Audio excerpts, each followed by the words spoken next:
सुख की प्राप्ति के लिए अधर्म पूर्वक जो धन कमाया जाता है, किसी को कुछ मतलब नहीं कि ये रुपया कहां से आ रहा है, इसका क्या परिणाम होगा, किसी को कुछ मतलब, बस रुपया चाहिए, रुपया, सबके दिमाग में रुपया।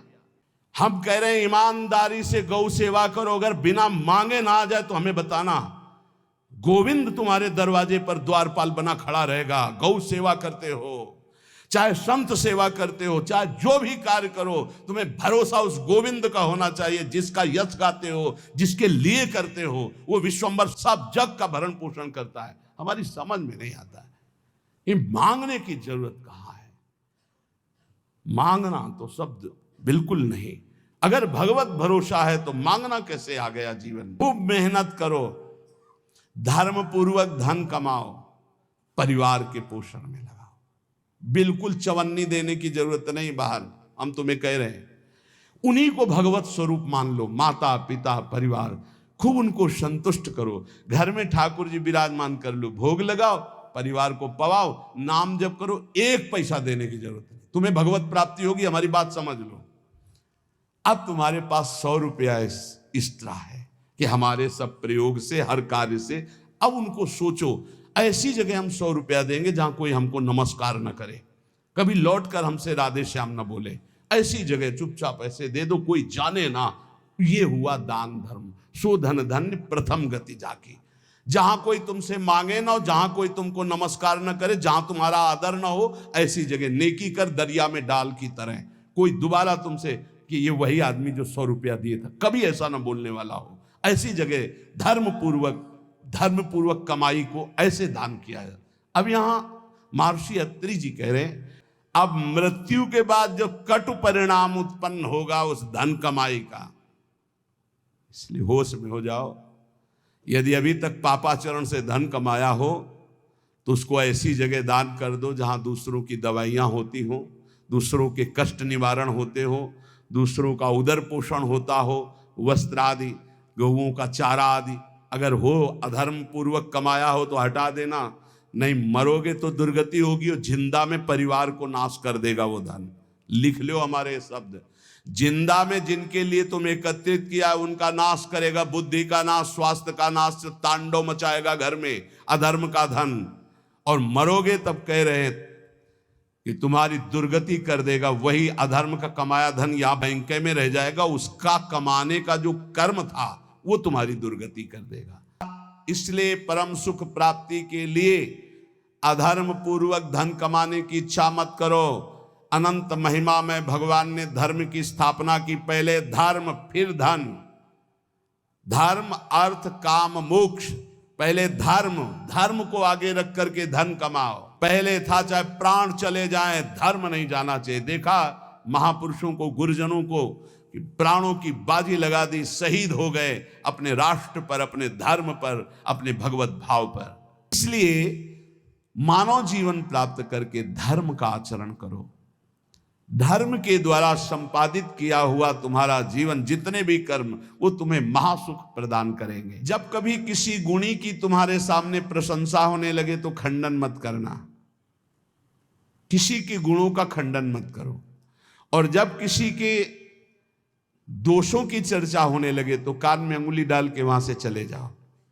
जब किसी की महिमा गाई जा रही हो तो आनंदित होकर सुनो, भगवान की विभूति है जिसका वर्णन हो रहा है। लेकिन जब किसी की निंदा की जा रही हो तो कान में अंगुली डाल के उस सभा से निकल जाओ, क्योंकि सभा में जो जो बैठा होगा उसको सबको पाप लगेगा। द्रौपदी जी को निर्वस्त्र करने का आदेश दुर्योधन ने दिया, उठ के चले जाना चाहिए। भीष्म जी को, द्रोणाचार्य जी को, अश्वत्थामा जी को, इन बड़े बड़े महापुरुषों को नहीं गए ना, नहीं रोका ना। कुछ भी हो, अगर भीष्म जी खड़े हो जाते तो किसी की ताकत थी बोले, परिणाम क्या हुआ? भगवान ने सबको मार के गिरवा दिया, सबको दंड भोगना पड़ा। जिस सभा में शास्त्र निंदा हो रही हो, संत निंदा हो रही, भगवत भक्त निंदा हो रही, धर्म की निंदा हो रही हो, आपकी सामर्थ्य है तो उसकी जबान बंद कर दो, नहीं तो कान में अंगुली डाल उठ के चले जाओ। उत्तम बात यही, कान में अंगुली डाल उठ के चले जाओ, क्योंकि सामर्थ्य की बात कानून विरुद्ध हो जाएगी। कुछ भी करना कानून के विरुद्ध होगा।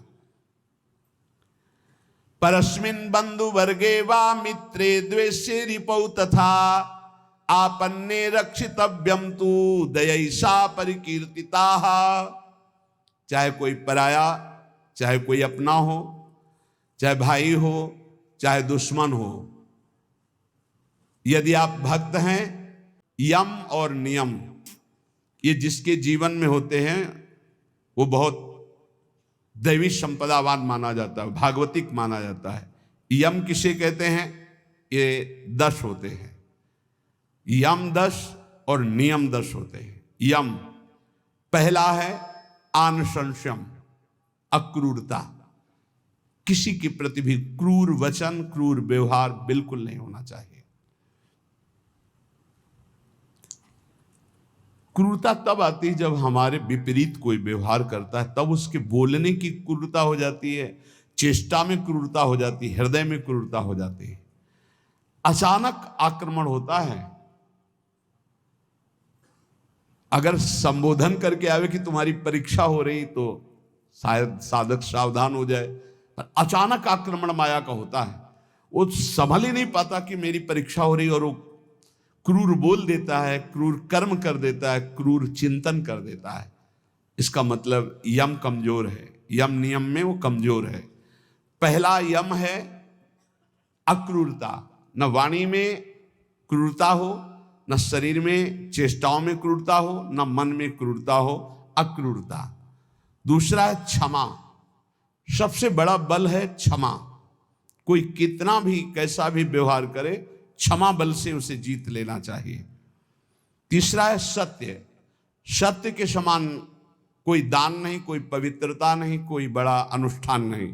वाणी से सत्य बोलने का नियम बना ले। कलिकाल है, इतना झूठ का बोल बाला है, पूछो मत। झूठ है जो औरों से तो और जाने तो गुरु जी से झूठ। कई बार कहा है कि एक घर तो छोड़ दो गुरुदेव का, कम से कम उनके सामने तो सत्य बोलो। एक क्षण में उनसे भी झूठ, और जबकि पता है कि उनको पता हो जाएगा, फिर भी झूठ बोल देना। अरे भाई, फांसी थोड़ी लग जाएगी, डांट लग जाएगी, गुस्सा हो जाएंगे, पर हम सत्य बोल देंगे तो हमारा अपराध क्षमा हो जाएगा। सत्य एक जगह तो नियम ले लो तो सब जगह धीरे धीरे फिर भाव मानी संख्या से सवाल हल हो जाएगा। एक जगह सत्य बोलना शुरू कर दो। वाणी में सत्य बोलना, ये यम का नियम। अक्रूरता, क्षमा और सत्य। हमारा जब वाणी में सत्य होगा तो आचरण भी सद आचरण होंगे, फिर हमारा विचार भी सद विचार होगा, और संग भी सदसंग होगा।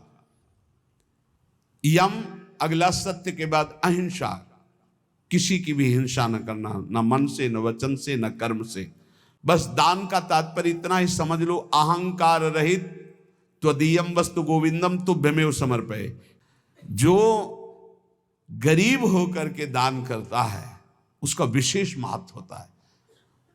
उसकी 4 रोटी उसके पूरे जीवन के कमाई मेहनत से, और तुम 4 करोड़ ऐसे, तो उसकी रोटी के बराबर नहीं हो सकता है। इसलिए दान का विशेष महत्व तो धर्म द्वारा कमाया हो। जैसे एक बार हमने सत्संग में बताया था दान के विषय में, सेतुआ यज्ञ का मुदगल ऋषि, वो कभी किसी से दान नहीं लेते थे, तो शीलोंच वृत्ति के द्वारा वो अपना उदर पोषण करते। सील कहते हैं जो किसान अपना खेतों से अन्न का अधिकार ले चुका है, अब वो ऐसे खेत, उनमें जो दाने बाली पड़ा है उसे बिन लेना। उंच कहते हैं जो बाजार में जहां अन्न की बाजार लगी वो उठ चुकी है, इसके बाद जो दाने गिरे उनको उठा लेना। तो वो ऐसे 2-4 किलो सब मिला करके होता होगा, उससे 12 महीना सतुआ बना लेते थे, और उसको थोड़ा थोड़ा 12 महीना, और उसी से तप करते थे। एक दिन वो सतुआ पिसा के रखे ही कि इतने में परीक्षार्थ के लिए भगवान अतिथि रूप में आ, बहुत भूखा हूं हे ऋषि, क्या हमारे उदर पोषण की व्यवस्था हो सकती है? तो उनका हाँ भी, तो साल भर के लिए सतुआ एकत्रित ही किया। वो परोसते गए, वो पाते गए, और पूरा साल भर के लिए जो एकत्रित किया था वो सब सतुआ पा गए। चाट चाट के पा लिया कुछ, तो उनका भगवान पूरे साल की व्यवस्था इतनी, जब इसके आगे तो है ही नहीं। तो उनका चलो हम छक भी गए हैं बहुत, और डकार ली और चले। तो एक नेवला वहां से निकला, तो जो 2-4 दाने सतुआ के गिरे थे वो उसके शरीर में छू गए तो स्वर्णिम हो गया, आधा स्वर्ण का। बड़ा उसको चमत्कार मिला। तो जब सुना महाराज युधिष्ठिर की राजसूय यज्ञ हो रही, इतनी बड़ी ब्रह्मा शंकर आदि बड़े बड़े महापुरुष, स्वयं भगवान सच्चिदानंद श्री कृष्ण द्वैपायन व्यासदेव जी सब विराज, तो नेवला पूरी पंगतों में लौटता हुआ घूमता, कहीं स्वर्ण का नहीं हुआ। तो भगवान श्री कृष्ण के पास से निकलकर महाराज युधिष्ठिर वहीं बैठे थे, कहा महाराज तुम्हारी यज्ञ मुद्गल ऋषि की सतुआ यज्ञ के बराबर भी नहीं है। तो भगवान श्री कृष्ण ने कहा ऐसा क्यों कह रहे हो? आज तक किसी चक्रवर्ती सम्राट ने ऐसी यज्ञ नहीं की जिसमें स्वयं मैं विराजमान हूं और सब मेरी विभूतियां विराजमान है और सब शास्त्रीय पद्धति से हो रही, तुम ऐसी निंदा क्यों कर रहे हो महाराज राजसूय यज्ञ की, युधिष्ठिर की। तब उन्होंने पूरी कथा सुनाई कि सतुआ यज्ञ वाली। बोले महाराज मैं पूरा लौट के देख लिया, एक रुआ भी सोने का ले हुआ, तो हुआ ना आपकी यज्ञ उनसे छोटी। तो भगवान ने कहा हां, मुद्गल ऋषि की सतुआ यज्ञ के बराबर तो राजसूय यज्ञ नहीं। क्यों?